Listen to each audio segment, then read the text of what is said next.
Oh, let's see.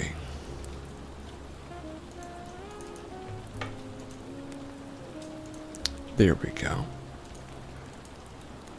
Of all the times.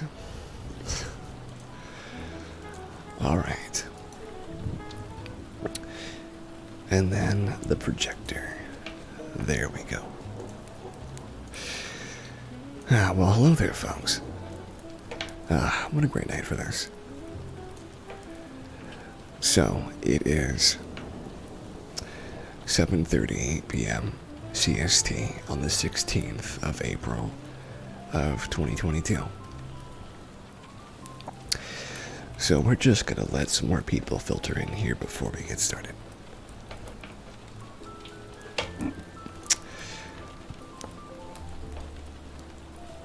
So, for today, I've got some good news for you.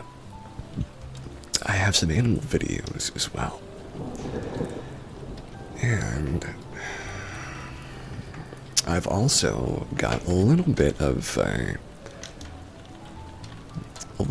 exercise news, just a little bit of that too. And we may have some time for stories as well. Depending on, what goes on where and all that. Looks like I need to edit that out. There we go.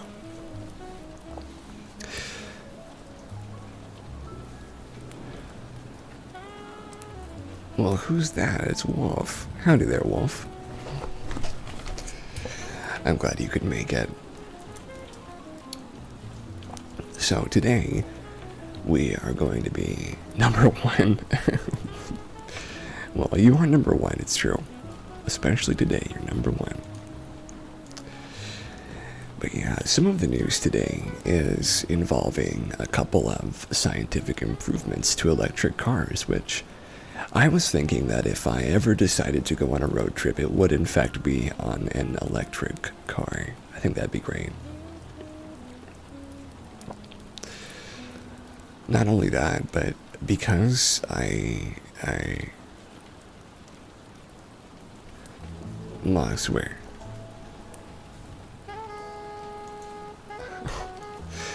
I don't see Moss. Where is she? Well, either way, I am more than happy to get things started for today, and I hope that everybody listening now and in the future enjoys the stream.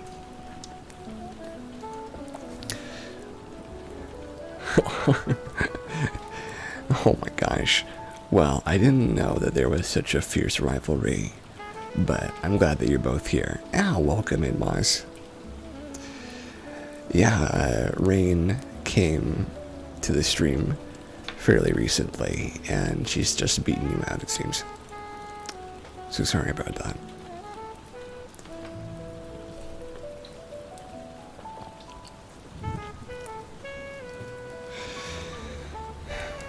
But I hope that you're both having a lovely day. I hope that you're both doing well. And thank you for the doggos.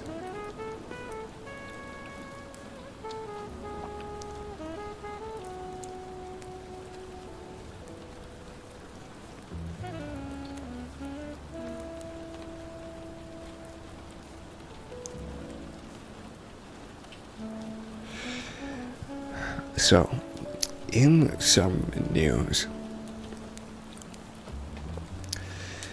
I have been doing a little bit of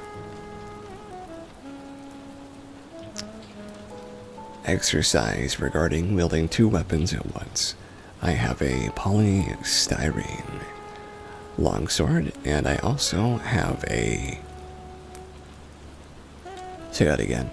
Oh, I was just thanking you guys for being here, and I was just saying I've got a little bit of news regarding some of the exercise that I've been getting into.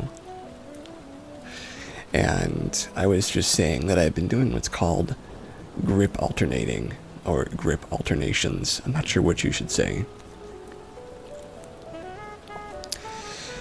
But I have been trying to go from a upward pointing grip, a standard, sword grip, to a downward pointing upside down grip without using my other hand and without letting the sword handle leave my hand.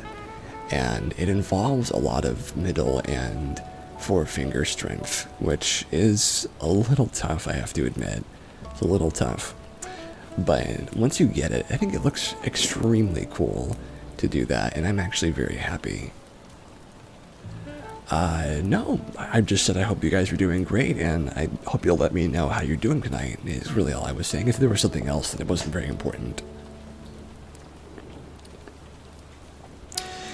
And besides that, I am also working toward improving my exercise to have more weights attached to me.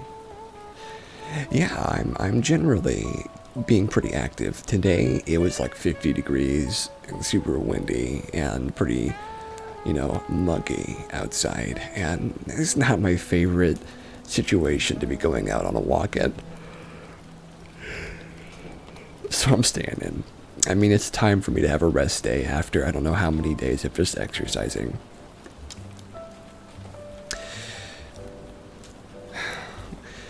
But despite that, I'm having quite a good time with all of it.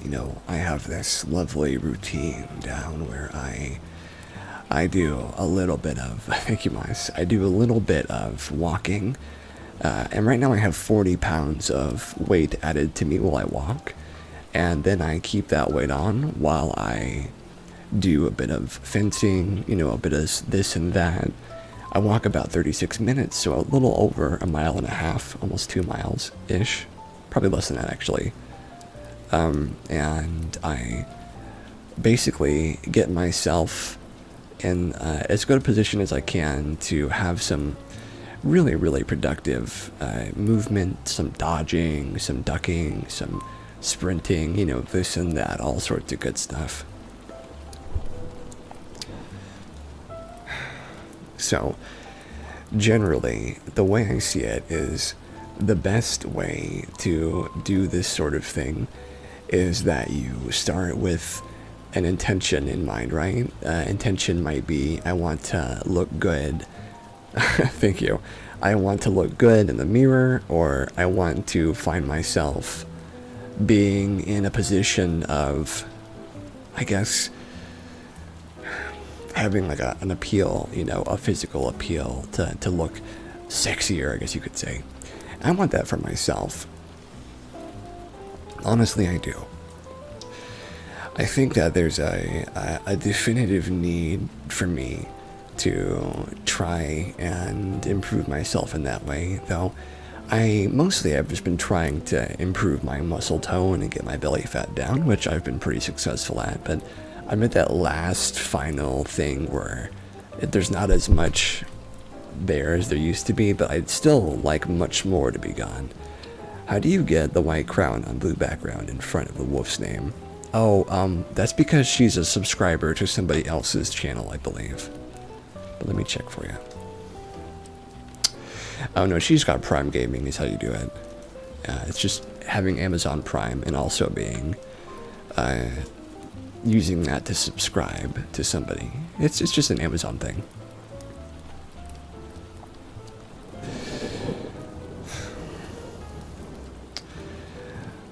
You want to be sexier, but in reality, you're always going to be a stick chick. everything is an Amazon thing these days. Well, it's partially to Destrida. And hello there, Destrida. I don't know which of you is active right now, but I'm very happy you made it. We're just about to get into our good news.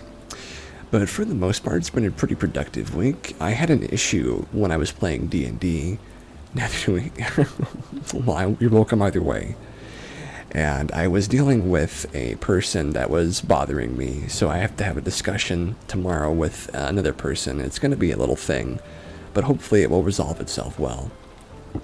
And either way, I'm very glad to be here, and I hope that you guys enjoy yourselves. So, we're going to get started now.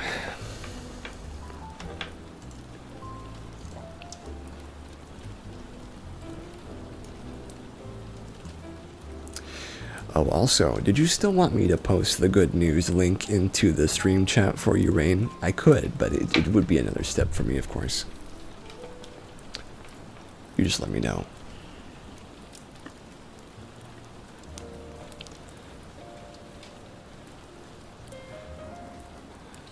Jeremy, Lily, Kaswa, Daria, Kernan, and maybe Suchadi. Well, you know, you sound like you're pretty busy, but I'm very glad that you're here despite the busyness going on inside of you. Perfect pronunciation? Oh, good. I'm glad. I seem to be getting a lot better at pronunciation after all this stuff going on here. I seem to be getting better at my pronunciation. But here we go, folks. Humans can fight viruses by breathing deeply. Harvard study shows how it works. The average person will take more than 600 million breaths over the course of their life. Every breath stretches the lungs tissues with each inhale and relaxes them with each exhale. The mere motions of breathing are known to influence vital functions of the lungs, including the maintenance of healthy tissue. Now, new research from the Wyss Institute at Harvard University. You're right, keep it PG, keep it PG, you're right. That this constant pattern of stretching and relaxing does even more. It generates immune responses against invading viruses. Using a human lung chip that replicates the structure and functions of the lung air sac or alveolus, the research team discovered that by applying mechanical forces that mimic breathing motions, they could suppress influenza virus replication. Sexy. Just talking about the word sexy. While activating innate protective immune responses. This research demonstrates the importance of breathing motions for human lung function, including immune response to infection. And it shows that our human alveolus chip can be used to model these responses in the deep portions of the lung, where infections are often more severe and lead to hospitalization, said co-first author, let's see, Haiking by PhD, Wyss Technology Development Fellow at the Institute. The results were published this week in Nature Communications. Yeah, this is pretty cool. I'm pretty into this, to be honest with you. The team then carried out the same experiment. Let's see.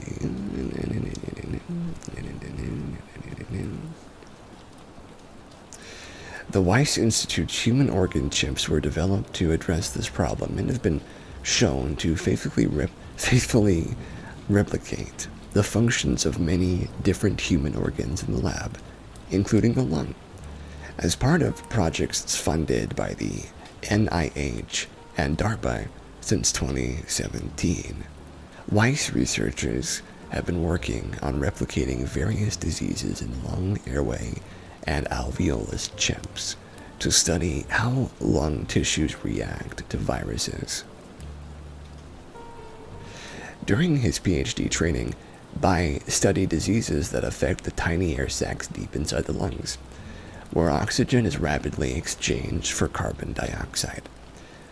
That foundation prepared him to tackle the challenge of recreating a flu infection in an alveolus chip, so that the team could study how these deep lung spaces mount immune responses against viral invaders. Previous studies at the Weiss Institute have established that applying cyclical stretching to an alveolus chip to imitate breathing motions produces biological responses that mimic those observed in vivo. If you have an upper respiratory infection or pneumonia, one of the things they tell you to do every hour, take 10 breaths, deep breaths, as deep as you can, then exhale for as long as you can. The long exhale will force you to cough and will get crud out of your lungs faster and help you get better faster. Oh, well, you know, I don't like crud in my lungs. I think most people will agree. This is accomplished by applying suction to hollow side chambers adjacent to the cell-lined fluidic channels to rhythmically stretch and relax the lung tissues by 5%, which is what human lungs typically experience with every breath. When the team infected these breathing alveolus chimps with H3N2 influenza by introducing the virus into the air channel, they observed the development of several known hallmarks of influenza infection, including the breakdown of junctions between cells, a 25% increase in cell death, and the initiation of cellular repair programs. Infection also led to much higher levels of multiple inflammatory cytokines in the blood vessel channel, including type 3 interferon, a natural defense against viral infection that is also activated in vivo flu infection studies. Lovely. The team then carried out the same experiment without mechanical breathing motions. To their surprise, chips exposed to breathing motions had 50% less viral mRNA in their alveolar channels, and a significant reduction in inflammatory cytokine levels compared to static chips.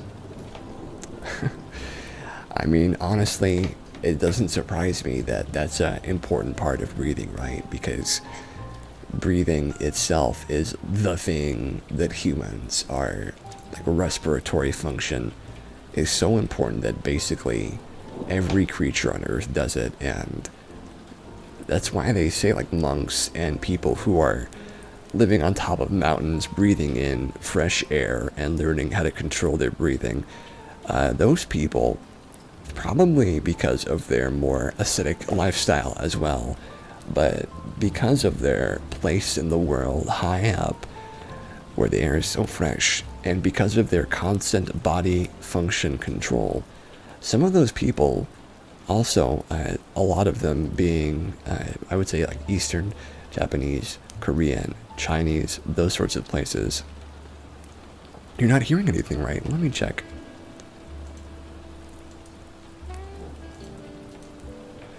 Let's see. No, our stream's doing okay right now. I don't know what to tell you. I'm sorry about that, though. I agree with you. Just try to.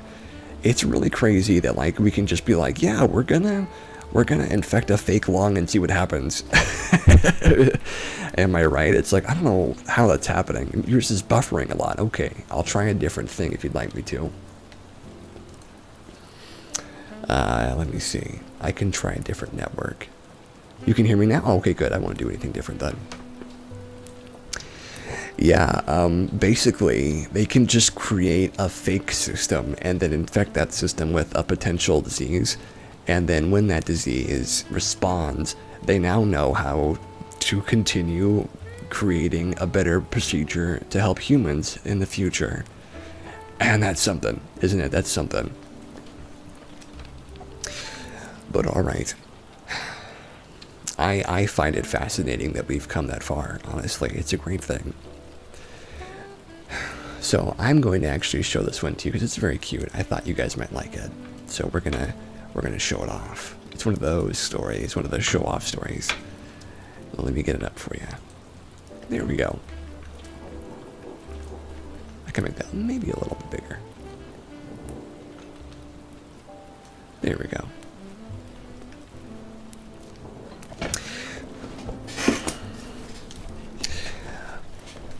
Homeless dog that comforted troops is being transported to America to live with one of the soldiers. Oh, I love that. Oh, what a cutie.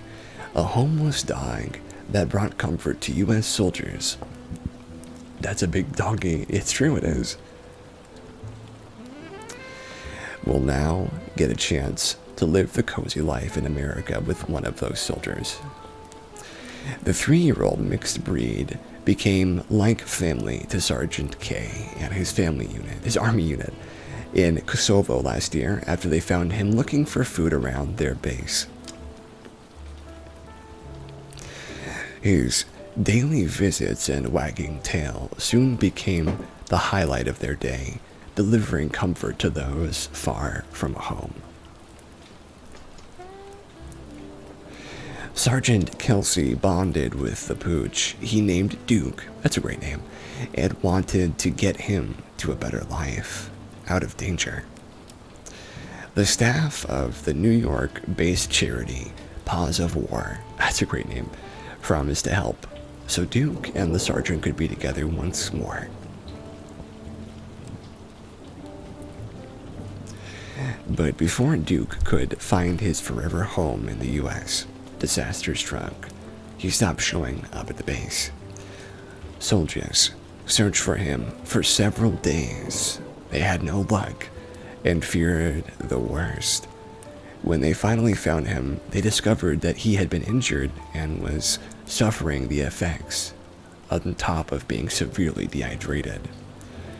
Paws of War sent out an emergency vet team to save Duke's life.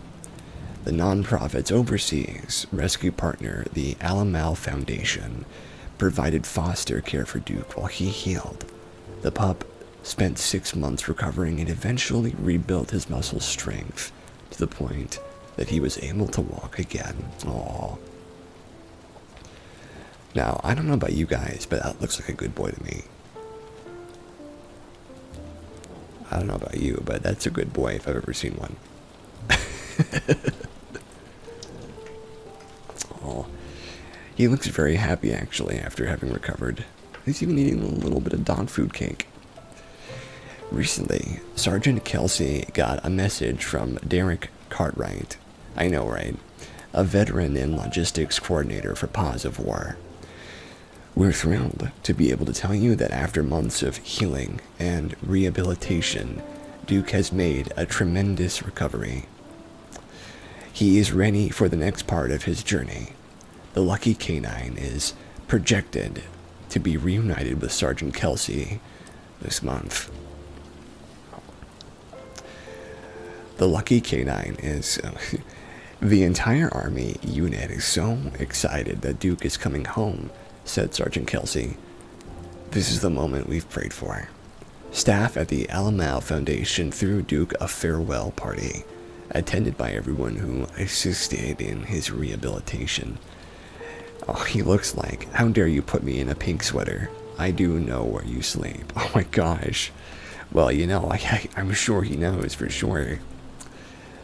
Paws of War launched a fundraising campaign to help cover the cost of Duke's flight to the U.S. as well as a lifetime medical care. We're happy to help them with this mission and hope that many people in the community will want to support it as well. We can't do it without their support. So, for sure, this is one of those stories where we have a lovely and amazing animal that finds a place to be safe and to be loved and cared for. It's Peppers. Peppers, hello and welcome on in. I'm so glad you could make it. Gosh, it is super good to have you, and I'm real glad that you're here to hang out with us. I need to change the chat box around just a little bit. Let's see, font settings, chatter.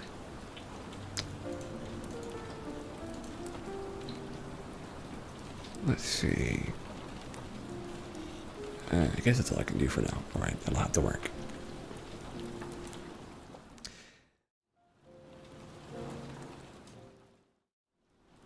Yeah, welcome on in, Peb. We're glad to have ya.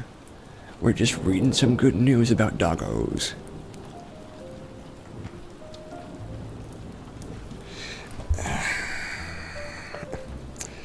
Alright, that seemed to fix it, luckily. Dengue detection smartphone tech offers hope for low-cost testing on par with labs. So, before we get into this, how is everyone doing? Destrida, Moss, Wolf, Peb, let me know how you guys are all feeling today. I'm more than happy to read out your messages if you'd like to share. Accurate home testing. Peb's my sister from another mother. Oh, well, lovely. Accurate home testing could be used for a wider range of illnesses, as new research shows the capability of smartphone-powered tests for dengue fever. Biomedical technology researchers from the University of Reading used a new diagnostic kit called Cygnus to detect dengue fever with significantly improved rates over lateral flow testing kits. Working with academics and clinicians in Thailand, the team trialed the tests alongside already established alternatives and found the new tests showed 82% clinical sensitivity, beating lateral flow testing, which is 74% sensitivity, and matching hospital-based lab diagnostics at 83%. At the same time, these devices make 10 measurements, allowing us to identify which of the 4 different dengue virus types caused the infection. So this is like the first step in using your phone to try and detect if you have a disease. My gosh. Dr. Sarah Needs, postdoctoral research associate in microfluidic antimicrobial resistance testing. That's a big one right there. From the University of Reading is lead author of the paper. We're doing all right, made it through today. The RFL event didn't go well, but we did raise $16 US. Still dreading tomorrow. Dinner with the family at 3 p.m. Are you talking about your RFL party yesterday? I was able to donate 1L, which I wish I had donated a little bit more, but I am really glad that you guys got to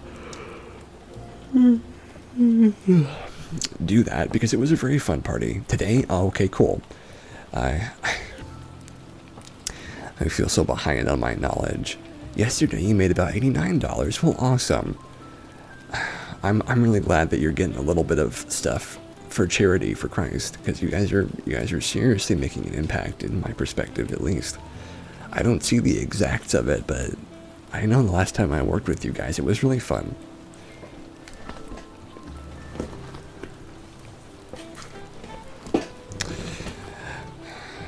You wish you had donated. I thought it was someone's birthday. No, I understand. It's not the most obvious thing when you're just hanging out in the middle of a party. But yeah, that was the Relay for Life. No, you were there. All that is needed sometimes is somebody there to have a good time. That's just enough. Plus, you won. You had the best outfit. So you definitely didn't do anything bad.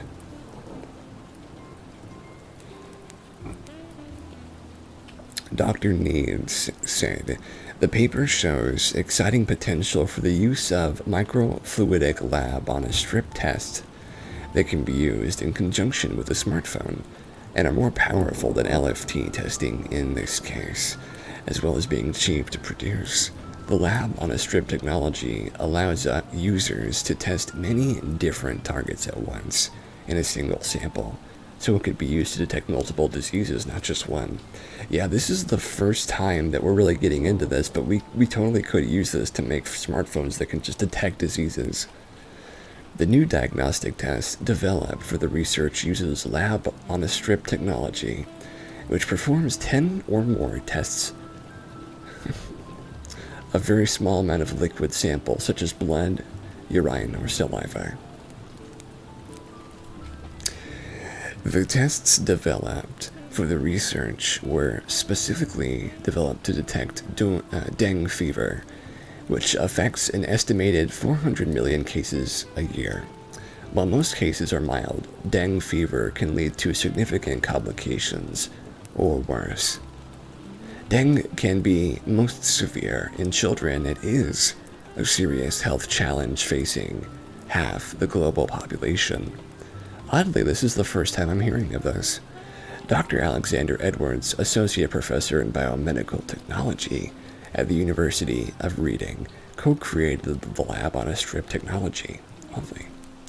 Dr. Edwards said, while some people might only recently have learned of the trade-offs between home versus lab testing following recent events, in many parts of the world, rapid lateral flow tests are used for a range of illnesses, including dengue. With the Cygnus concept, we are tackling the biggest hurdle for home testing. How do you make something portable that can be cheaply mass-produced while still matching laboratory test performance?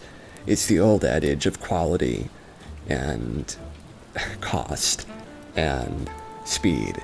Having all three right, that's the dream for something like this. By designing the microfluidic lab on a strip using mass production melt extrusion, it is possible to scale up production and produce hundreds of thousands of tests. By recording results with smartphones, which are becoming ubiquitous, we have designed something that could be revolutionary for healthcare. Lovely. So the idea behind this is mostly that you're using your smartphone to create a record in a database. But this is only a few steps away from being like, yeah, the testing strip is just in your phone and it's like a part of your camera. That would be the next one. Or your biometric sensor has a testing strip in it that basically is reusable and is digital, meaning that it takes the test for you based on a scan of your vascular system or your skin or even the level of your heartbeat, and then puts all these informational facts together and gives you potential things that might be going on. Along with that, there's even some smartphones, and I don't know exactly how easy it is to do this, that have that like really, really far scan zoom that it doesn't show you the absolute most, like, I don't know, times, I think it's times 20 that it can do. But if you could get smartphones to go to like a times 100 level, effectively, you could have a microscope. And if you could do that, then your phone could just look at the types of I don't even want to say this for sure, but it could just look to see what's going on inside of your cells and tell what disease you have, potentially. And that's the craziest idea right there, is to make a smartphone that can just tell if you have a disease. Now, we're pretty far away from that right now. I think the maximum that a smartphone can zoom in is like times 20 or something like that, which even that, I think that might be slightly wrong. It might be less than that, but still. If you can imagine that, that's like having a pair of super binoculars just at your phone and going further and further into that. I think we're going to find some crazy stuff as time goes on, and if that's the case, boy, we are in for something interesting, aren't we? So here is our next good news story. Man wins 200 million on the lottery and donates almost all of it to save the earth. 200 million euro. That's how much Anonymous Frenchman, that's a lovely name, Anonymous Frenchman, won in the Euro Millions jackpot lottery last week. And almost the sum total of how much he gave towards the preservation of tropical rainforests in West Africa, the forests in his native country. The lucky winner established the Anyama Endowment Fund, named after a town in Côte d'Ivoire, where it's understood he spent a lot of time, and to his winnings will go for the protection and revitalization of forests. the preservation and regeneration of biodiversity, and the support of family caregivers. Oh, that's lovely. I only played during large jackpots for one purpose, to devote most of this sum to the creation of a foundation, he wrote in an open letter to the fund's website. During my life, I have witnessed in Côte d'Ivoire the incessant passage of trunks loaded with trees cut in the forests of Burkina Faso, he told Les Parisiens. We have never seen an initiative of this size, but there again, we have rarely seen such high winnings, said an operator of the French National Lottery. Often these things go hand in hand. And indeed, it was the second largest jackpot in the lottery's history. The winner is only known to be a retiree in the south of France, who wants to spread the message that humans can preserve the natural environment if we want to, and that giving makes people more happy than having. Aww. Above all, it is the expression of a conviction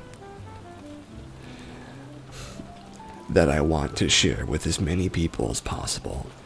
Giving makes people happy and constitutes a tremendous lever for transforming indignation into concrete and useful actions. Oh, that's lovely. Somebody was saying, and I think it might have been somebody on the Chilluminati podcast, talking about how if people who basically have a majority of money in this world, I won't specify them on this, but those people, should they decide to basically just give away their billions, could probably not necessarily fix, let's say, tomorrow, but fix a huge portion of the problems that exist on this planet with very little effort, if they even gave just a portion of the amount of money they have. I'm not here to suggest that people should give up all the money that they have, quote-unquote, earned, but I think that this show, if nothing else, has proven that when people work together and when they put their mind to a task and try their best to fix a problem, of course they need capital, right? I mean, I think everybody needs capital to effectively make their business and their ideas work, especially when it comes to a capitalistic society. Hopefully that won't always be the case, mind you. But if that is able to have an impact, if it's able to happen, I think we need to focus now on this planet, right, around us. All the animals, the trees, the plants, the flora, and the fauna. Make that a beautiful, kind, unbelievable place to live. Make that the next step. And if we can make the Earth a good enough place to live, then I think it would be more preferable to trying to find a way to escape it, which we don't need to. We don't need to escape the planet. We need to become one with the planet, as a lovely game, Disco Elysium, describes it. In harmony with the planet and with nature, but only slightly above it. And I love that statement. I hope we can get there someday, and I hope I live to see it. Oh, I'm glad you like that, Peb.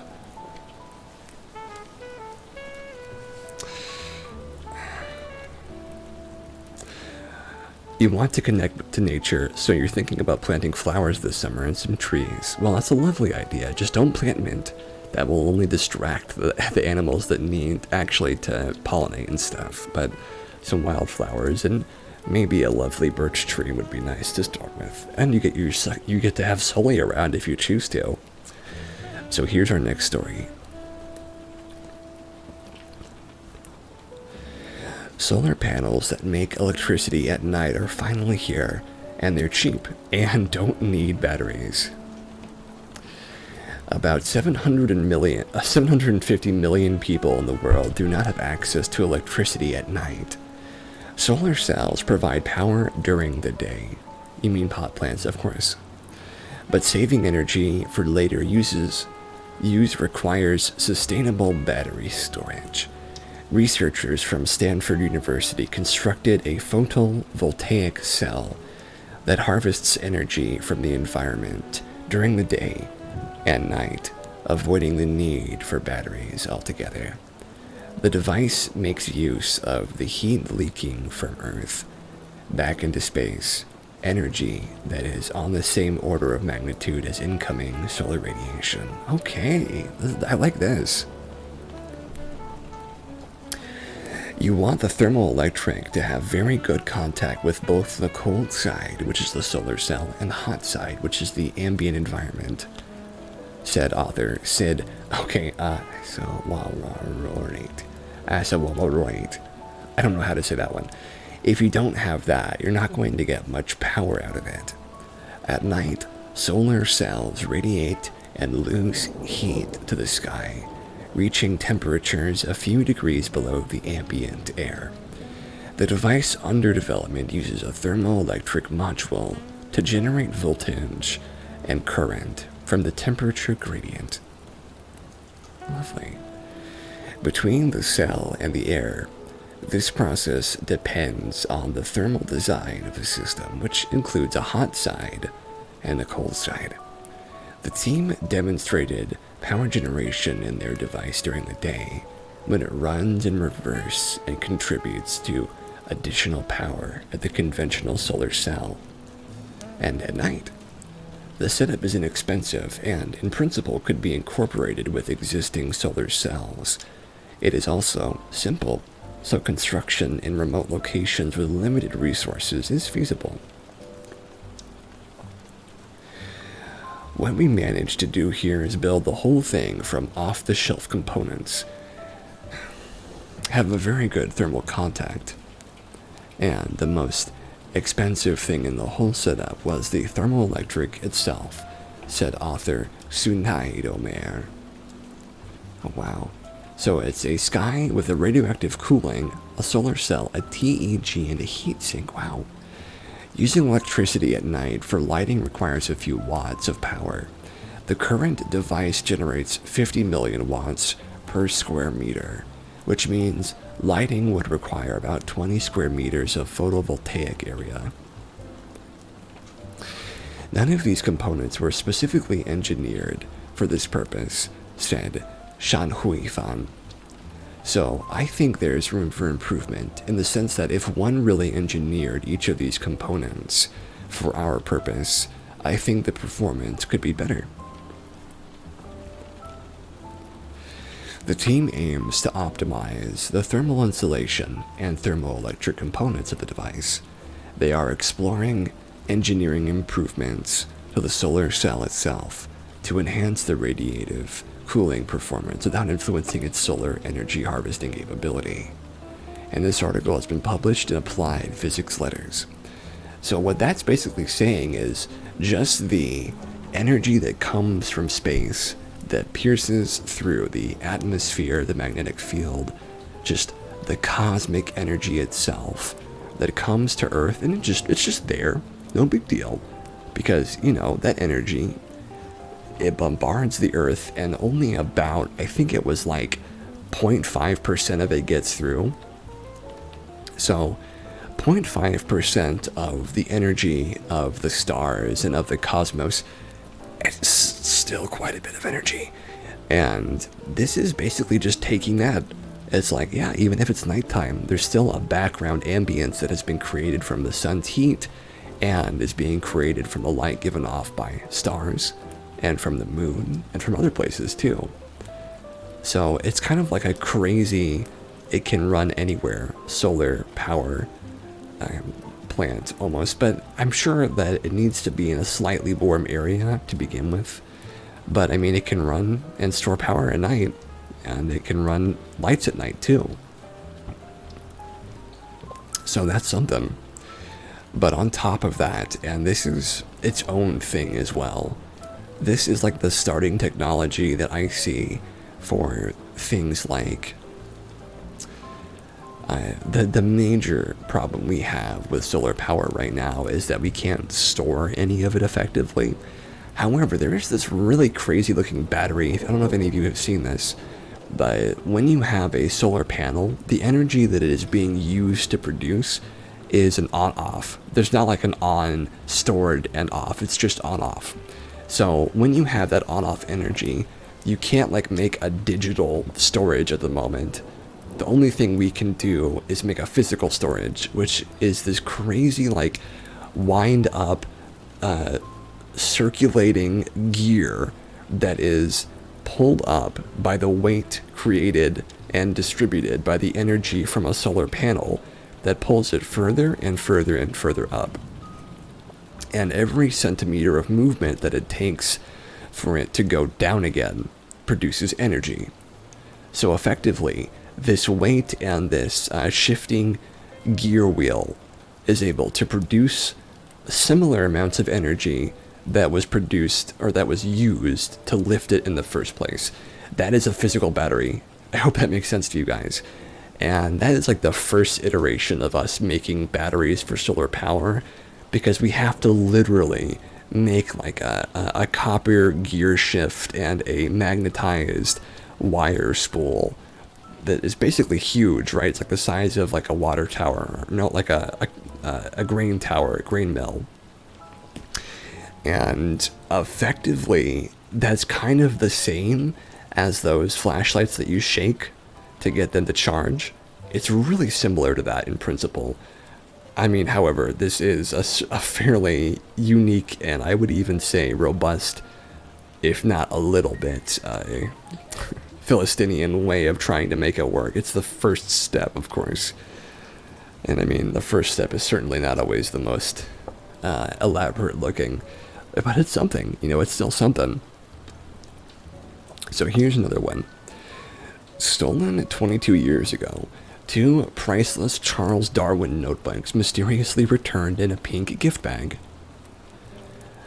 On 2 leather and copper-bound field notebooks, Charles Darwin jotted down a variety of musings that formed his theories of evolution. Held at Cambridge University Library for decades, in the year 2000 they were stolen. I mean, you know, people probably wanted to look at that. 22 years later, as mysteriously as they disappeared, they were returned, bound in saran wrap in exactly the same condition as they left. Who would do that? And in the same archive box, though all this time it was placed inside a pink gift bag and left outside the librarian's office. I don't know why. Inside, the box was wrapped in parcel paper with a note from the individual uncaught by CCTV cameras. It read, "Librarian, Happy Easter, X." What? My sense of relief at the notebook's safe return is profound and almost impossible to adequately express, said librarian. Yeah, I know. I'm glad they weren't thrown either, said librarian Dr. Jessica Gardner, who found them outside her offices on the 4th floor landing of the university library building, along with so many others all across the world. I was heartbroken to learn of their loss, and my joy at their return is immense. Mysterious pack. Yeah, someone might have just thrown that out because they're like, oh, well, it's just someone left their garbage here. I'll just toss it. Like, whether or not you think that, and this isn't about anyone in particular, whether or not you have an opinion, positive or negative, about the works of Charles Darwin, he put a lot of effort in. And I, for one, am super glad that we have saved that now and that we can see what he put into it and what he was thinking. Because, sure, you know, he was of his time, and I'm sure that he wasn't always the best person by, like, the same statute of people who lived during that time. But I really appreciate and respect the work ethic that he put into Madagascar and his work in the Galapagos and stuff like that. And I'm really happy to hear that that's been saved. Because my gosh, I mean, if you put your entire life into something and you lose a big part of that, it's pretty important to get that returned. because who knows what else he was thinking of, and it might be really helpful for us to learn what was going on in his head. He's a very hard worker, and I appreciate that. A Cambridgeshire police spokesman said, "We share the university's delight that these priceless notebooks are now back where they belong. Our investigation remains open, and we are following up some lines of inquiry. We also renewed our appeal for anyone with information about the case to contact us." Honestly, like, who done it? An intriguing and now slightly less tragic heist. The notebooks were lifted after an internal request to remove them from the library's strong room for photographs. Interesting. 2 months later, during routine inspections, they were found to be missing, and after combing through the 10 million unit archive, the police concluded they had probably been stolen. Can you imagine? Can you imagine having to go through 10 million, like, books worth of boxes? That's so much. Somebody who works did it, yeah. You're probably right, Destrider. You're probably right. Oh, gosh. I wonder if that was like a black market thing. That could have been. Someone tried to resell it, maybe. Or scalping Charles Darwin's notebooks. That is one heck of a business proposition. It's like trying to scalp those. Yeah, you read it. It was an internal request. I know. You're just very on point there. Books. Yes, 10 million unit archive is basically the amount of books that exist in this library. I don't remember exactly where it says the library is.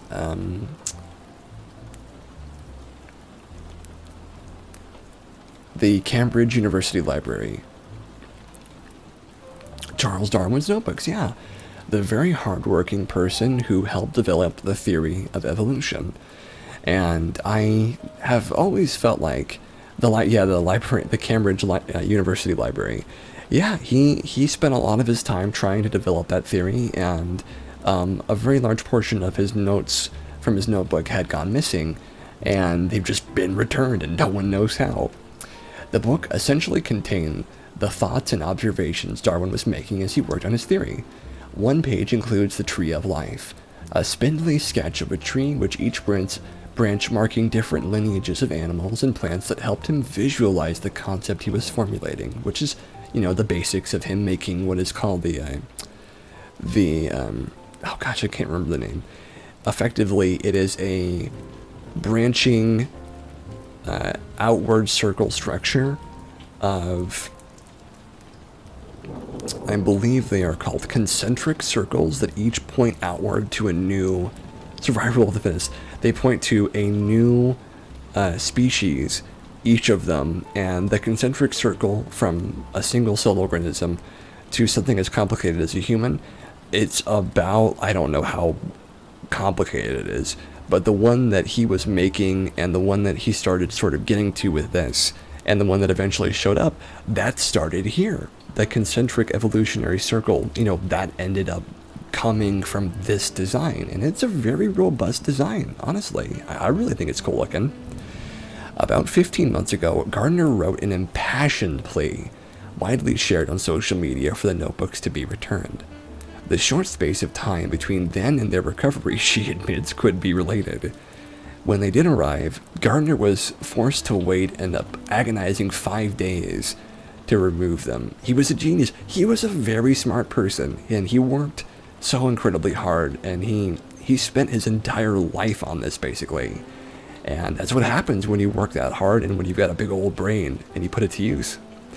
And I respect that very greatly, that he decided to spend his time doing that, because it's helped us quite a bit, I think, just looking into the potentials of the world. And I truly think that he had something special, and really, I'm glad that it shines so much, and it shines even today. When they did arrive, Gardner was forced to wait an agonizing 5 days to remove them from the plastic wrap, during which police inspected them. After they were opened, a team from the library set out to verify their authenticity.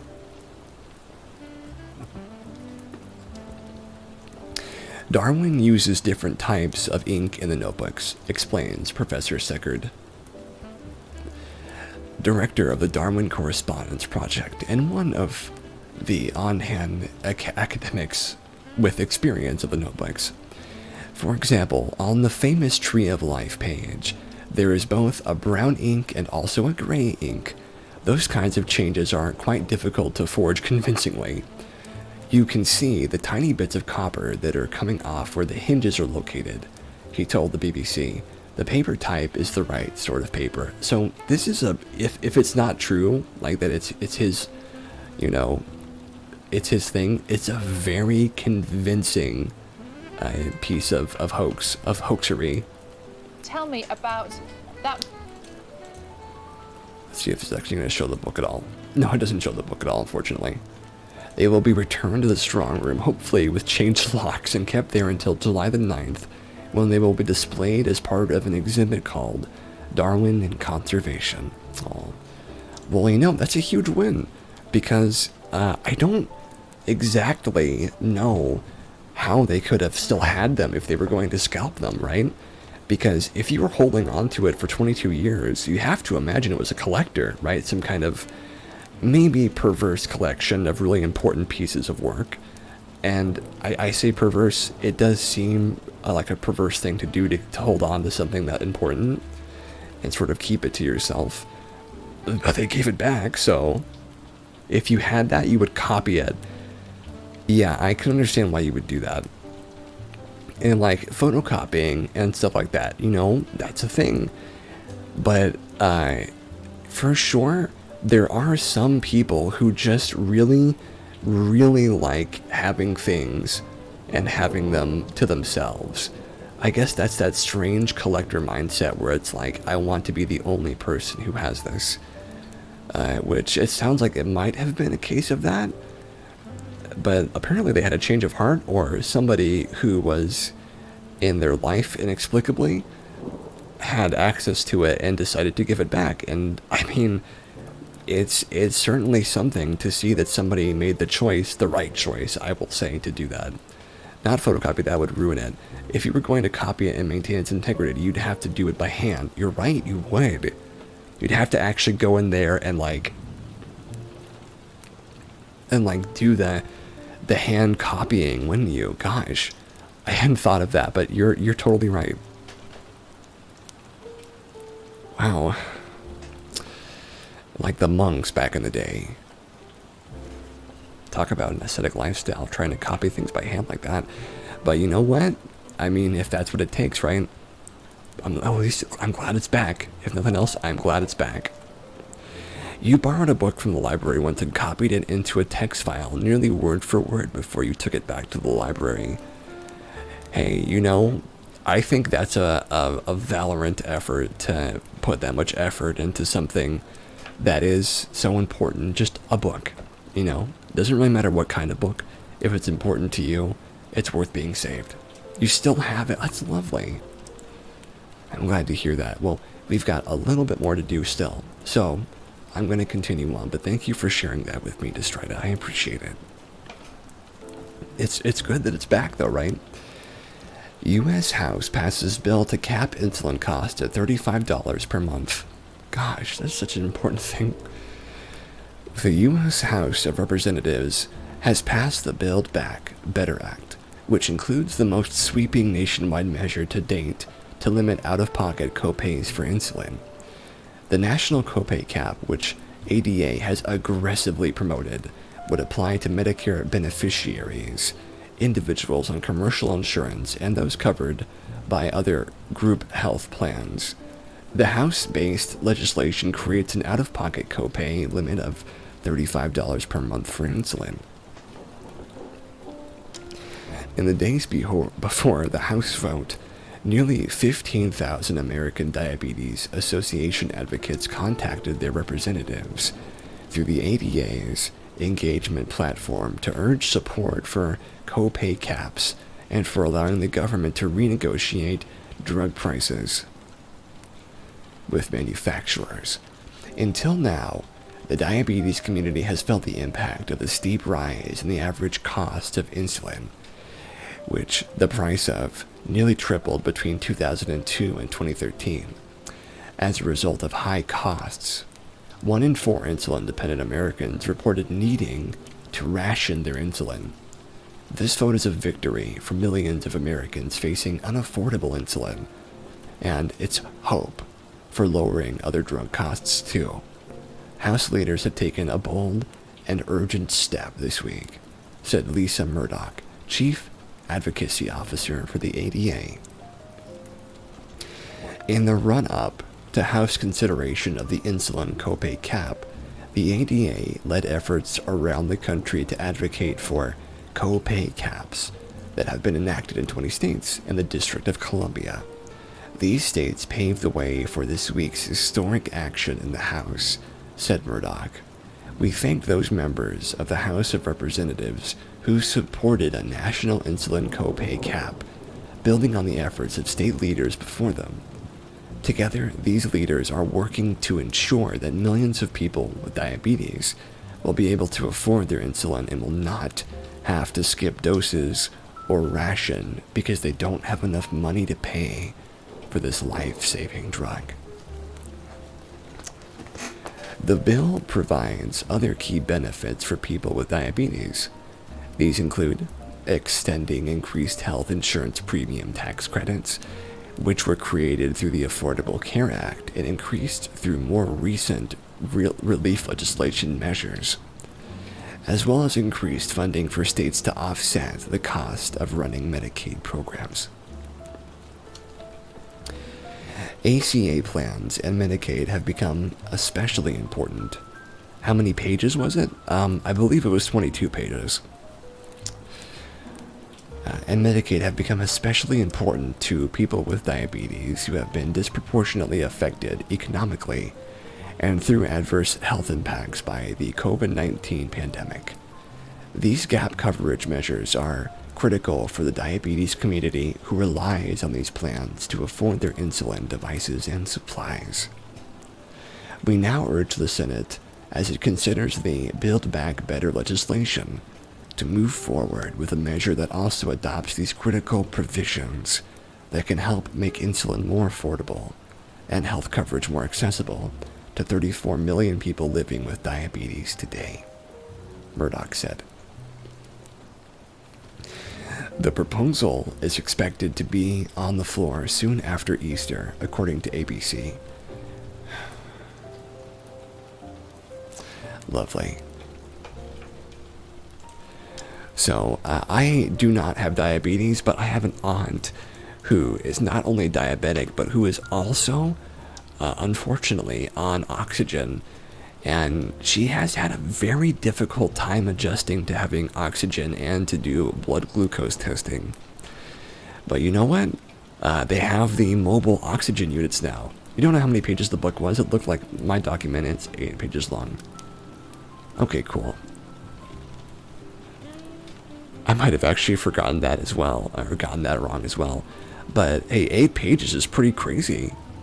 I'm happy with it, and I'm hopeful that you're happy with it too. As far as I'm concerned, that if you guys have seen this, it's great. But if you haven't, there is now actually a mobile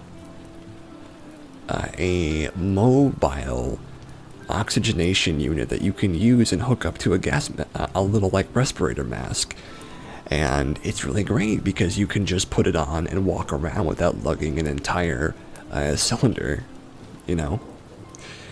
And on top of that, they now have this, meaning, I mean, you could actually live in like an okay way by comparison to having to worry about diabetes and, you know, air oxygenation. So honestly, this is a huge step, and I'm really grateful that people get to do that now instead of all the worries they've had to suffer through. So let's continue on. Leaving no molecule behind. Landfill of the future. Turns farming waste into soaps, compost, and candles. Ooh, I need a drink of tea.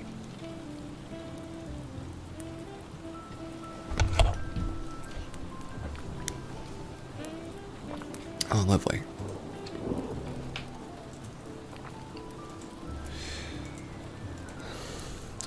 Among sparsely populated communities in Newfoundland, farm waste and soap, yeah, where every molecule is accounted for and reused, is steadily growing its portfolio of circularity produced goods that utilize the waste from the island's forests, farms, and fisheries. For clients, it's just like any other landfill. They can go and dump whatever amount of biological waste that they have from their operations, and then drive off without ever needing to think about it again. But for investors, for consumers, and for the world, 3F waste recovery is anything but ordinary. 3F is founded on the principle that every molecule that comes through our door, we want to have an application for it. Founder Ben Weber explains to Hakai magazine, "My vision is the landfill of the future, where producers can take anything they haven't processed to break it down into a form that has a function." Science has moved us into an increasingly molecularized world. It's common to hear businesses accounting for things like protein or CO2, as if they're counting assets, expenditures, or cash flow. When a company has the technology to turn practically all kinds of biological waste into valuable consumer products, this accounting method becomes even more extreme. Every unit of lignin not burnt from a tree means one more unit of lignin increased needed from a tree that hasn't been felled. Every unit of cod skin placed in a landfill is one more unit of cod skin needed from a living cod. Oh wow. With the island's natural refuse, 3F makes cod skin marine collagen supplements, processed cod pet treats, nitrogen-rich fish compost, processed cod cosmetic compounds, raw tallow from moose, cow, and sheep for candle and soap making, sheep wool insulation, sheep wool stuffing for duvets and beds, sheep wool cardboard slug repellent for gardens, moose tallow soaps, smoked moose pet treats, moose and cow bone pet treats, and lanolin wool wax water repellent and lubricant. Gosh. From the island's forestry sector come wood pellets for grills and wood briquettes for charcoal grills. The pellets are a blend of sawdust and cardboard, and began the island's first cardboard recycling program.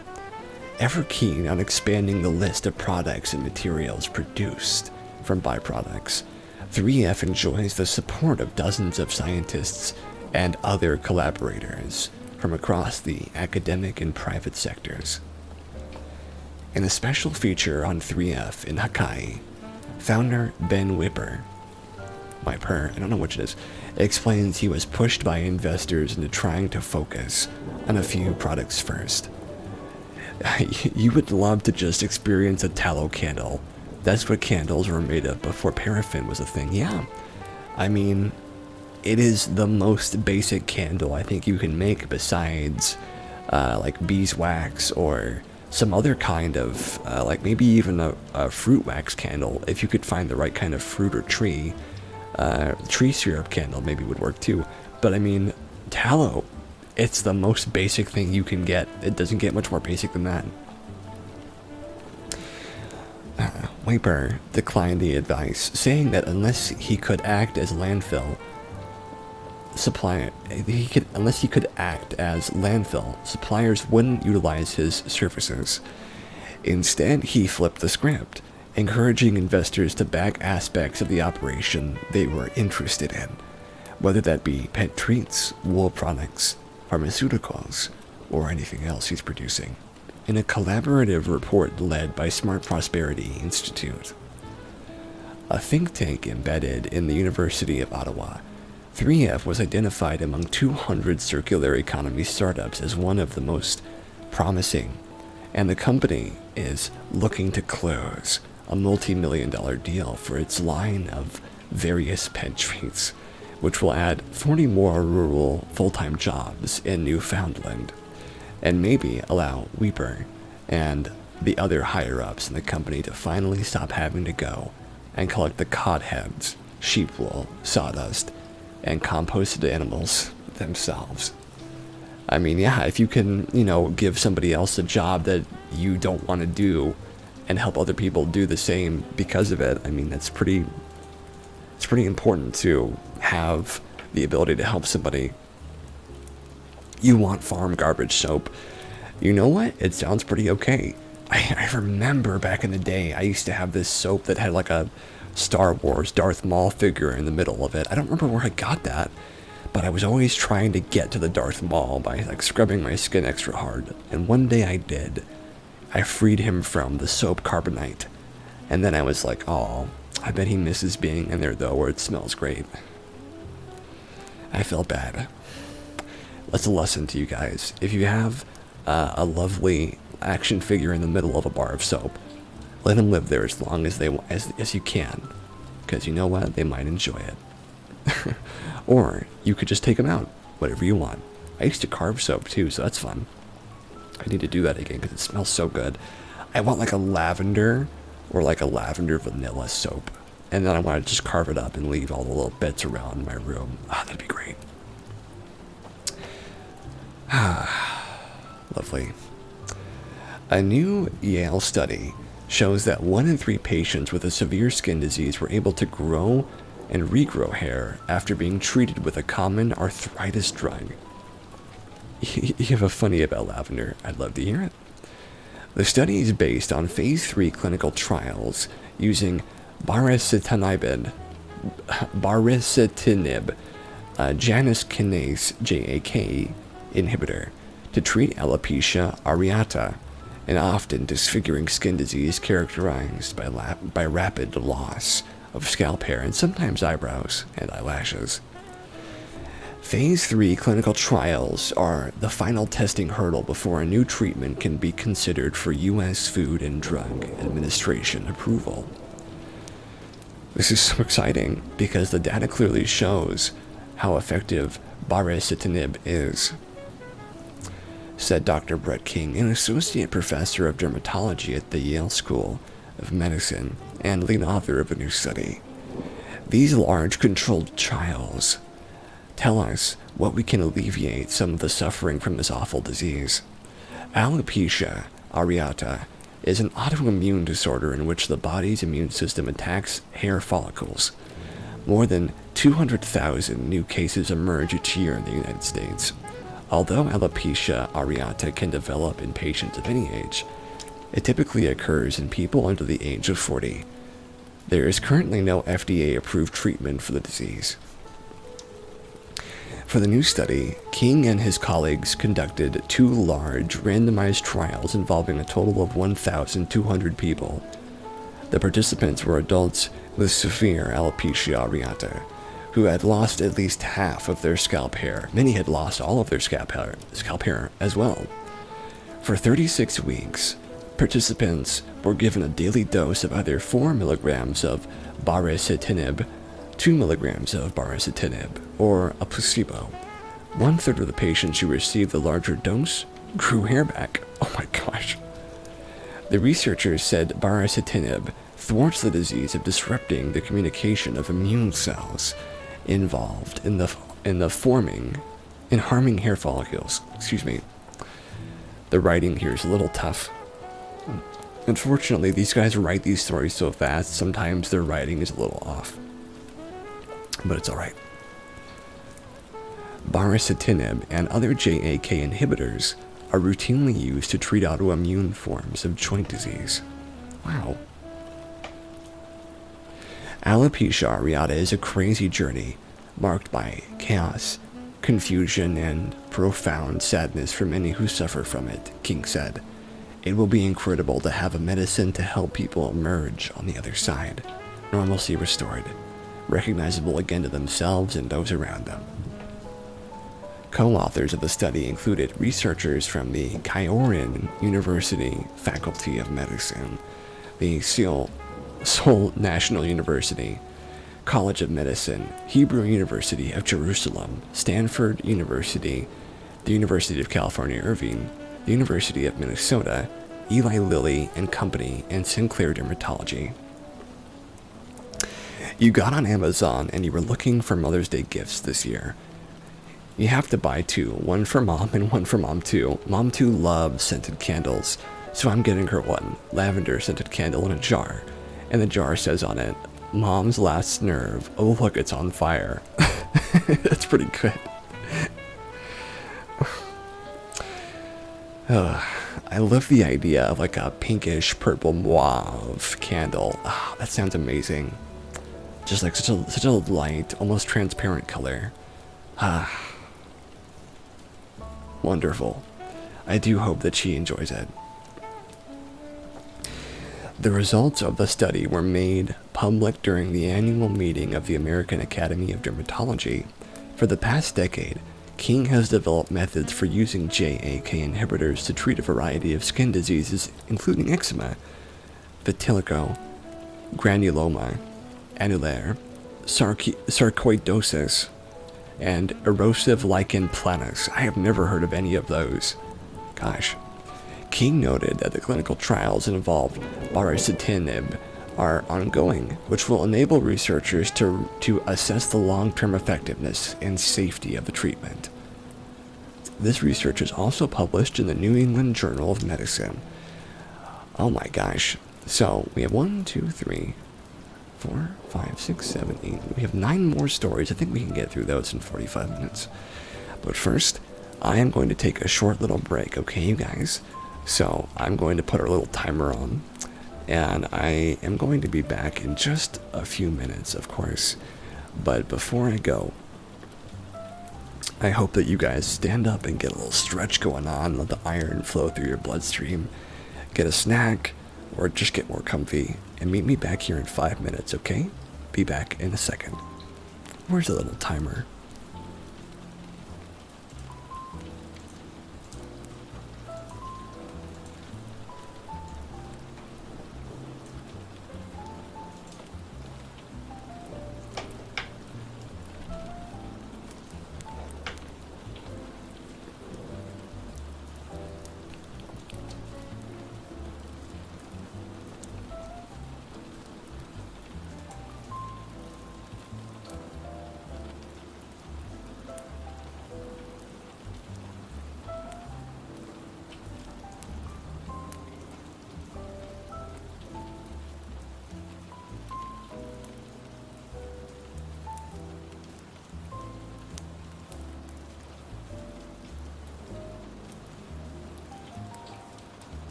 And we're back.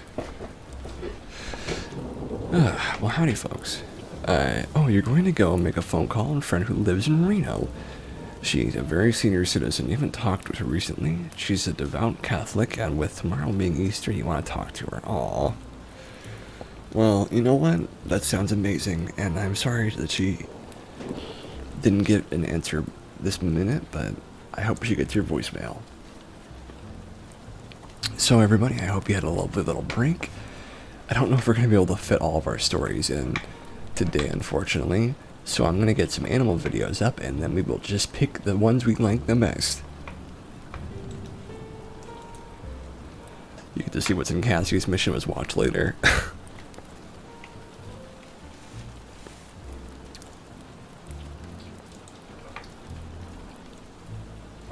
Did we watch this one already? I picked her up real gently, and then she just melted. Aww. I melted. We were driving to breakfast. Oh, look at and her. I could see her on the side of the road. We drove her into our vet. By the time we got there, it was like, oh, we don't think this cat's doing too well. You could tell she had gotten hit on one side of her body.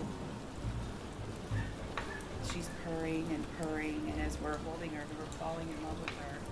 They said she has a head injury, but it looks like she's gonna live. Take her home. Aww. Both sides are part of the family. Roger, Linda, Jason, Elijah, Mom too. You, Elijah's friend Jason, and one you can't remember his name. And hopefully nobody else randomly shows up. It's gonna be dinner tomorrow, and you have no sound now. We have no sound. Nothing's changed over here. Yeah, we're still getting sound on my end. Just sit with her. Let me check though, okay? The hissing.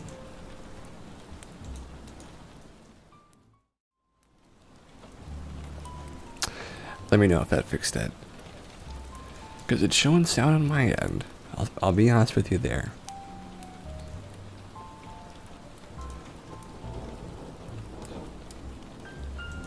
Headphones were off. Calm down after. Well, you know, I'm glad we fixed it. It was a Good slow work. process. I got to the point where I could pick her up. Aw, pick up the kitten. I need to do some video editing this week. I have been putting it off for so long. She feels safest in there. Aw. We have golden retrievers. She sees the dogs and she'll look like, what is that out there? And then she started coming out into the house.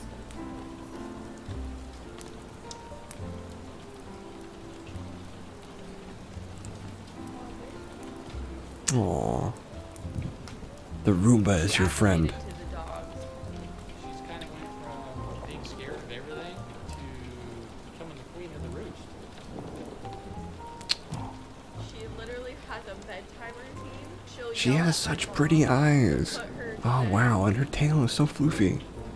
I love long hair cats. I love short hair cats too, but long hair cats are so pretty. Aw, look at her bouncing around.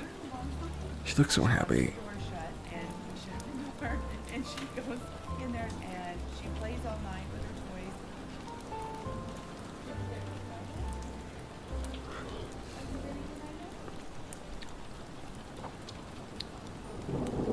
toys. Oh. You know, I do have a story, actually, now that I'm thinking about it. Story time with Cass. Or wake up in the morning and let her out. So, I was at the animal shelter on Sunday last week. Oh no, Wednesday of this week. That's freaking adorable, it is. And while I was at the animal shelter, I actually had a run-in with an animal by the name of Mike. And Mike was a rather large dog, large enough that he could hop up on me, but he never, scratched me or anything. He would just hop up on me and look at me with the kindest and very nicest and coolest eyes you can imagine.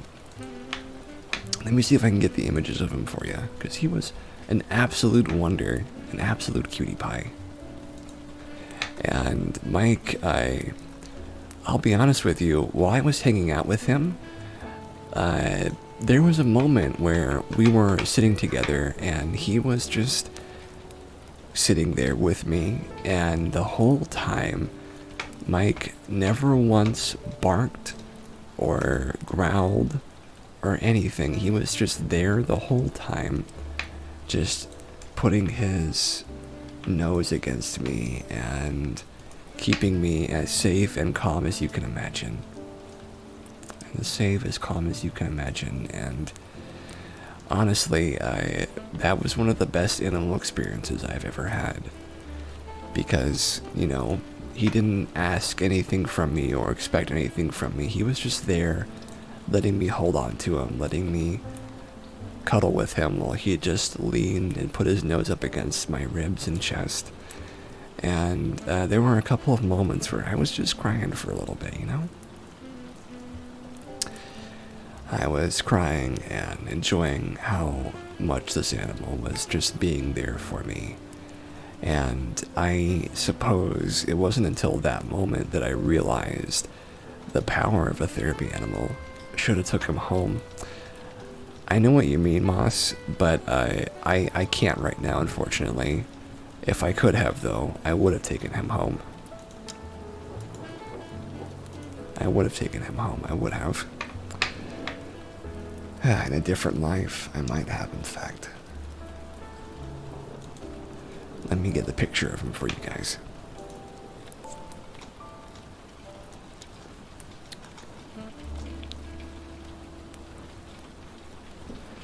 So I took a lovely little picture of him, and I'll show it to you, okay?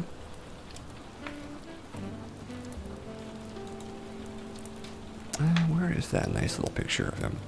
Of the doggo, Mike.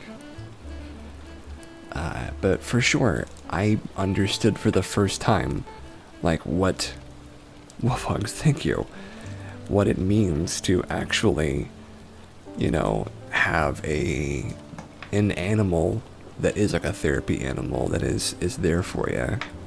I'll do the display capture is what I'll do.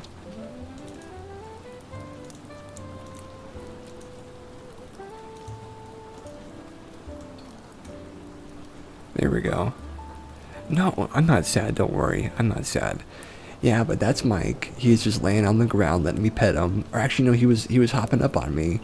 The picture should not be upside down. It should not be upside down. I don't know why it's upside down. But that's him.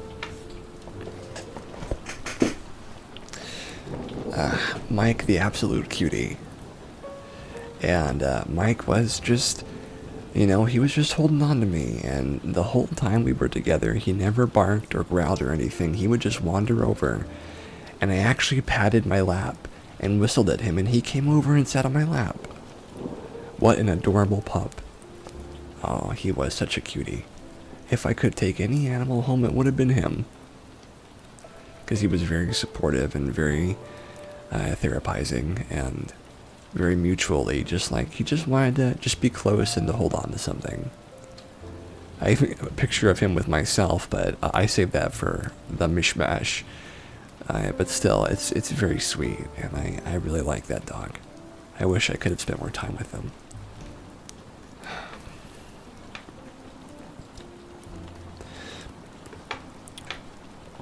But yeah, it's super important to have an animal in your life, in my opinion. And I think most people will agree with me that there is something powerful about having an animal that you can connect and bond with. And I hope that everybody can experience that, because animals, you know, sometimes they're the best part of us. And I have one just for for Rain. I have decided one of these days I'm gonna let Rain, or help Rain, get into the situation if I can.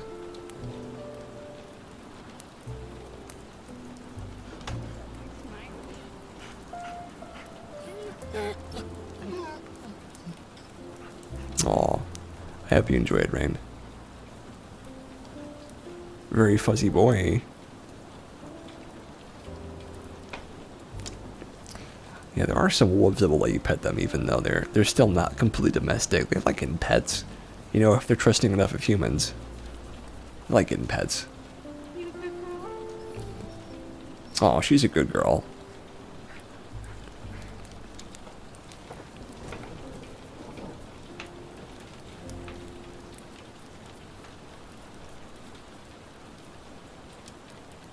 Oh, imagine having a wolf laying on top of you, just keeping you warm.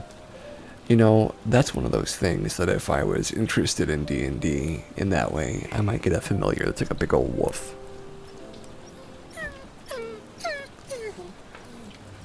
That's a wolf, yeah, it's a big old wolf. It'd be a good girl, a good bean. My dog gets so nervous when picking other dogs. She's super shy and super awkward. Missy, the 4-month-old golden retriever puppy, has bonded pretty well with my knitting. If I leave it unattended, it only takes a minute before she runs off with it, and luckily, she hasn't made it come off the needle, but the ball unwinds behind her. And you're like, no, give it back, yeah. Hey, that's how it goes. Animals love their knitting needles, and they love their yarn. They just like it. They like playing with things, especially when they are things that we value really highly, and they just want to sort of mess with. But, you know, animals are super annoying sometimes, but their annoyances are the reasons we love them. Because I would rather have an animal trying to lick my microphone than not having an animal to think about at all. Oh, that reminds me of Mike. Aw. But yeah, I have never had an animal in my entire life that I have cared for myself, right? Never, actually. I have never had an animal that, like, I have been the sole father of, and I want to change that someday, honestly, because I love animals, and I love making creatures happy, and I love I just love, you know, I just love.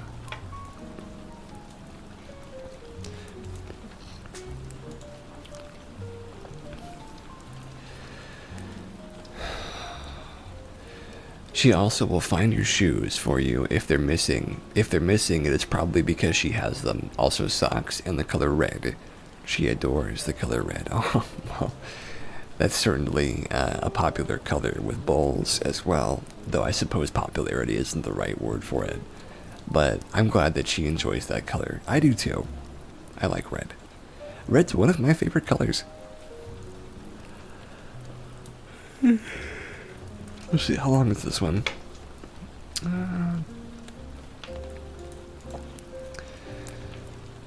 Scientists rewind the age of skin cells by 30 years, and others nearby become more youthful too. Researchers in the UK have developed a method to time jump human skin cells by 30 years, turning back the aging clock for cells without losing their specialized function. Gosh. The epigenetics research program has been able to partly restore the function of older cells. Purple is your favorite color. It's mysterious too. Purple is pretty mysterious.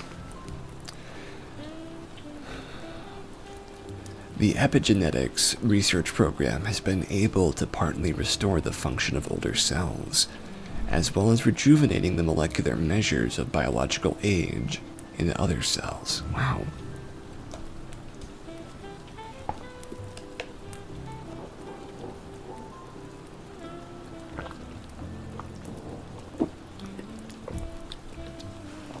I would say Barney is pretty mysterious. As we age, our cell's ability to function declines. You like dark gray? Oh, nice. And the genome accumulates marks of aging. Regenerative biology aims to repair or replace cells, including old ones.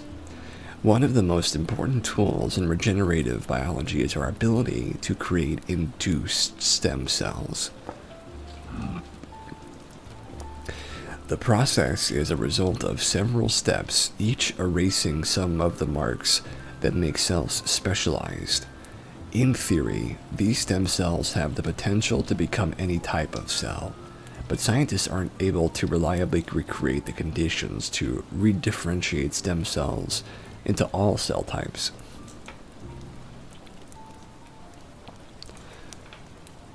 So, none of that for now. I'll go back to the coziness.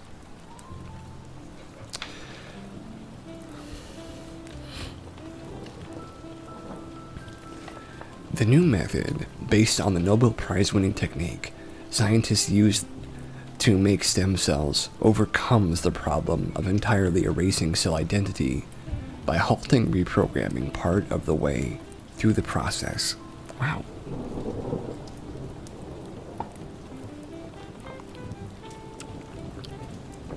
And Army Green. I'm not the biggest green person myself. I'm not as into green.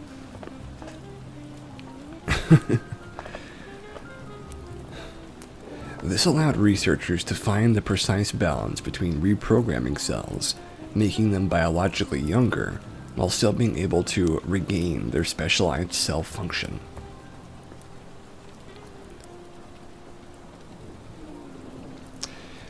In 2007, Shinya Yamanaka was the first scientist to turn normal cells, which have a specific function, into stem cells, which have the special ability to develop into any cell type. The full process of stem cell reprogramming takes around 50 days, using 4 key molecules called the Yamanaka factors. Well, good, he got named after him. The new method, called maturation phase transient reprogramming, my gosh, that's a name, exposes cells to Yamanaka factors for just 13 days. MPTR, Mepitter. Wiggles toes near the fire. Yeah, get your toesies, your tootsies all warmed up. At this point, age-related changes are removed, and the cells have temporarily lost their identity. The partly reprogrammed cells were given time to grow under normal conditions, to observe whether their specific skin cell function returned. Genome analysis showed that cells had regained markers characteristic of skin cells, fibroblasts, and this was confirmed by observing collagen production in the reprogrammed cells. Tickling Wolf's foot with a feather? Let her wiggle those tootsies in peace.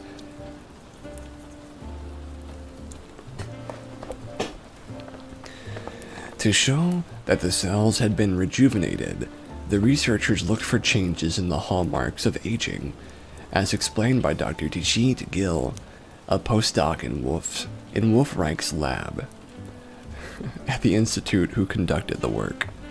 Our understanding of aging on a molecular level has progressed over the last decade, giving rise to techniques that allow researchers to measure age-related biological changes in human cells.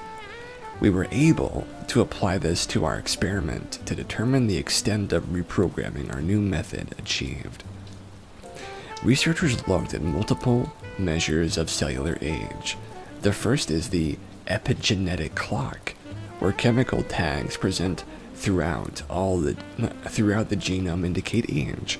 The second is transcriptome, all the gene readouts produced by the cell. By these two measures, the reprogrammed cells match the profile of cells that were 30 years younger compared to reference data sets. That's something. The potential applications of this technique are dependent on the cells not only appearing younger, but functioning like younger cells too. Fibroblasts produce collagen, a molecule found in bones, skin, tendons, and ligaments, helping provide structure to tissues and heal wounds. The rejuvenated fibroblasts produced more collagen proteins compared to control cells that did not undergo the reprogramming process. Fibroblasts also move into areas that need repairing. Researchers test the partially rejuvenated cells by creating an artificial cut in the layer of cells in a dish. They found that their treated fibroblasts moved back into the gap faster than older cells. This is a promising sign that one day the research could eventually be used to create cells that are better at healing wounds. My gosh. As if they could regrow brain cells. My gosh, that would be crazy.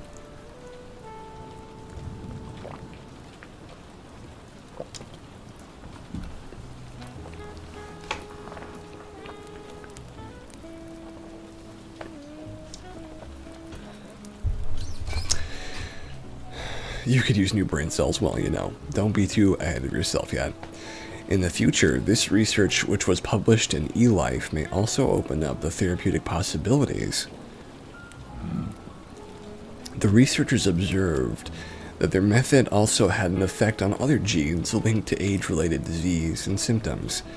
The APBA2 gene associated with Alzheimer's disease, and the MAF gene, which, with a role in the development of cataracts, both showed changes towards youthful levels of transcription. The mechanism behind the successful transient reprogramming is not yet fully understood, and is the next piece of the puzzle to explore. The researchers speculate that key areas of the genome involved in shaping cell identity might escape the reprogramming process. The gene concluded, "Our results represent a big step forward in our understanding of cell reprogramming. We have proved that cells can be rejuvenated without losing their function, and that rejuvenation looks to restore some function to old cells. The fact that we also saw a reverse of aging indicators in genes associated with diseases is particularly promising for the future of this work." Professor Wolf Rake, a group leader in the epigenetics research program who has recently moved to lead the Altos Labs Cambridge Institute, said, "This work has very exciting implications. Eventually, we may be able to identify genes that rejuvenate without reprogramming, and specifically target those to reduce the effects of aging. This approach holds promise for valuable discoveries that could open up an amazing therapeutic horizon." The therapeutic horizon.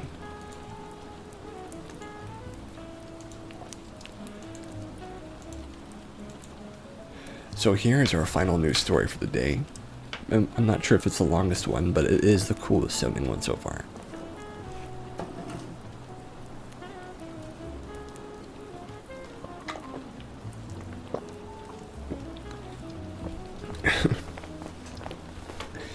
Firefighters rescue a bucket full of tiny ducklings after they fell through the holes of a drainage pipe. These ducklings were so tiny they fell through the gaps in a street drain's cover while waddling toward English Park. Nell McIver was cleaning up litter with his volunteer group in Stamford, Lincolnshire, when he raised the alarm. "We saw these ducklings in trouble after hearing them cheeping," recalls the 53-year-old who telephoned the fire department. That is so weird. Earlier, ducks wanted to see ducks and we didn't say anything about it, but now we have ducks. Hey, you know, that's how it goes.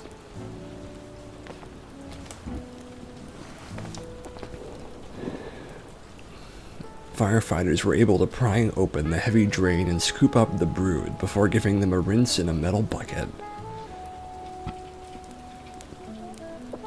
The area is well known for ducks to hang out or wander. They all live in the stream that runs opposite. Because there are many potholes that fill with water, the mother duck sometimes takes her ducklings for a wash in the puddles. "One must have fallen off the curb and into the drain," Neil said. "Once one goes, the rest follow." Oh, look at them. Tiny cuties, all getting their clean. Well, you know, with that, I'm actually going to put up another video. How about a video of some ducks like you were interested in? Just right out. I know you didn't say anything, but now is a perfect time.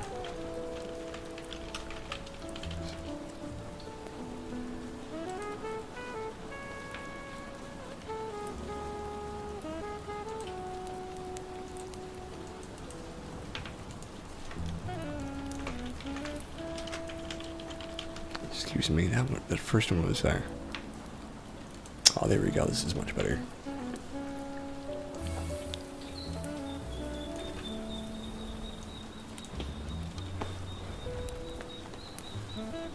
Oh.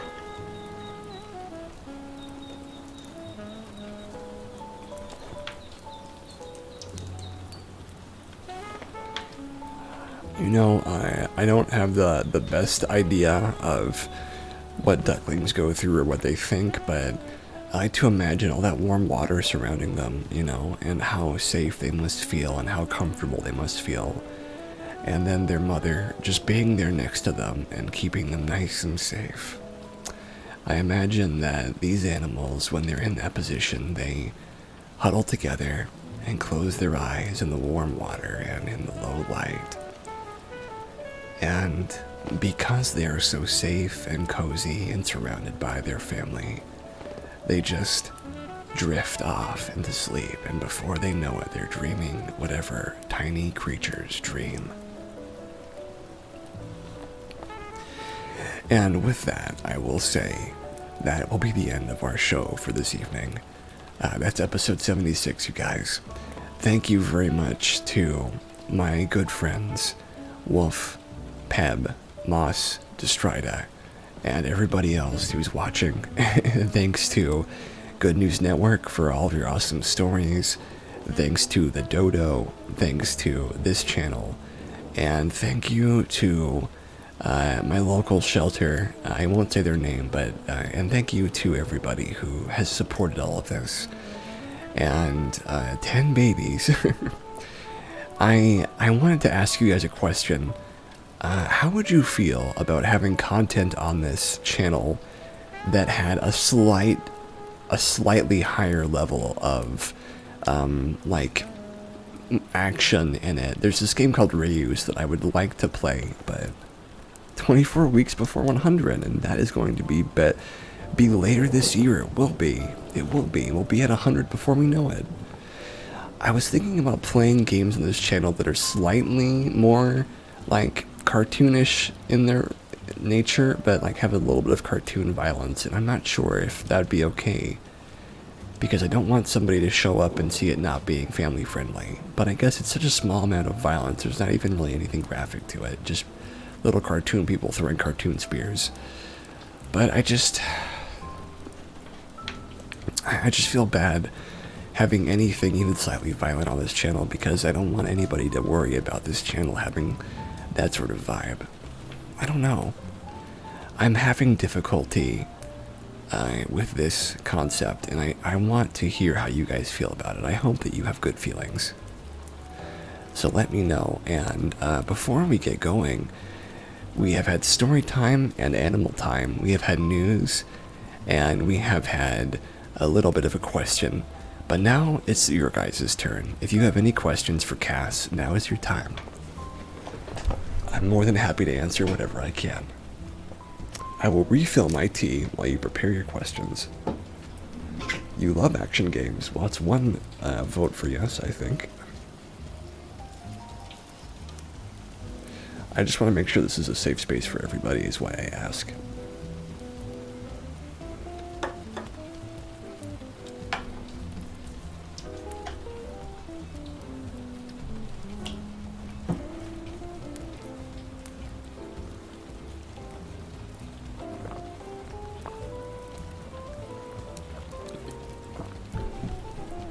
You do you. I appreciate the gesture, but it doesn't quite help me make my decision, unfortunately, but I'll consider that. But thank you regardless. You're all right with it. Now that's something. Thank you for saying that, because that does help.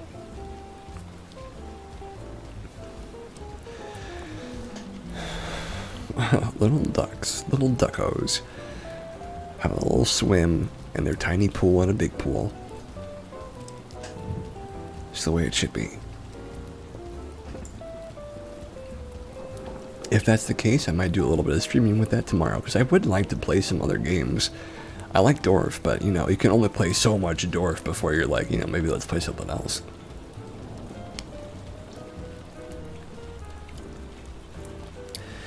Cassius, you have said so yourself. Oops. You want to make sure your channel is wholesome.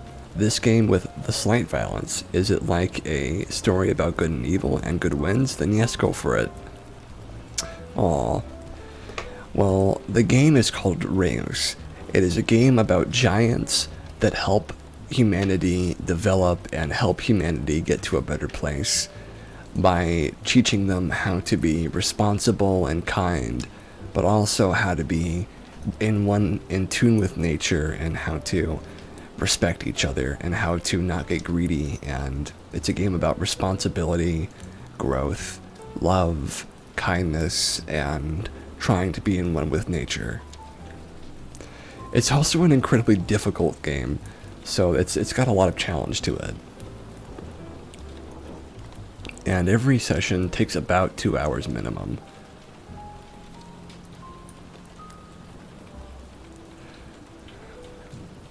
It's okay. It's okay, Rain. I still appreciate what you had to say. And I don't see an issue with slight cartoon violence in that. Okay. I think I will start a new game of that tomorrow, and we'll do that around noonish, and we'll see how that goes. I ain't watching 2 hours of it. We might come back to it. But I do like that game a lot. I have very good feelings about it. You love the fox. Oh, good. I like foxes too. Though maybe not as much as you do. Let's turn those details up. There we go. Now you can really see that fox in 1080p. So, as always, like I said, thank you to you guys. This has been fun. Get ready for the emote spam at the final screen of the show. And, hey, you know, every stream we get a little bit more together. We get a little bit more of all this love and affection and kindness showing up. And every stream that we spend together and that we work through together is another stream where I can say that me and my good friends hung out and had a good time. And, you know, you can't always say that. I love you guys, and I mean that because you're all my good friends. And I hope that I can see you again real soon, and that we can do this again, and that you had a great time. I hope that we get to come back to this next week just as strong as ever. So for now, have a lovely, safe night. You stay safe, you rest nice and warm, and take care. I'll see you guys next time. Bye-bye for now.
Thank you.